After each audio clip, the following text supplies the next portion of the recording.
Pernah tak terfikir, kenapa badan orang meninggal selepas beberapa jam akan kaku dan keras? Ia bukan misteri, tapi proses biologi kompleks.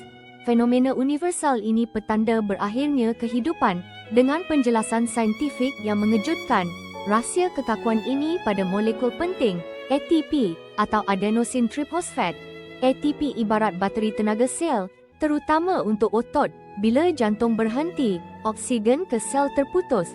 Tanpa oksigen, sel tak dapat hasilkan ATP baru, jadi simpanan sedia ada perlahan-lahan habis. Otot tak ada tenaga untuk relaks. Otot kita mengecut bila ada kalsium dan relaks semula bila kalsium dipam keluar guna ATP. Tapi bila ATP tiada, pam kalsium tak berfungsi. Ion kalsium terkumpul dalam sel otot, memerangkap otot dalam keadaan mengecut kekal. Inilah rigor mortis. Proses ini berterusan sehingga sel rosak dan otot mengendur sendiri, biasanya dalam 24 hingga 48 jam.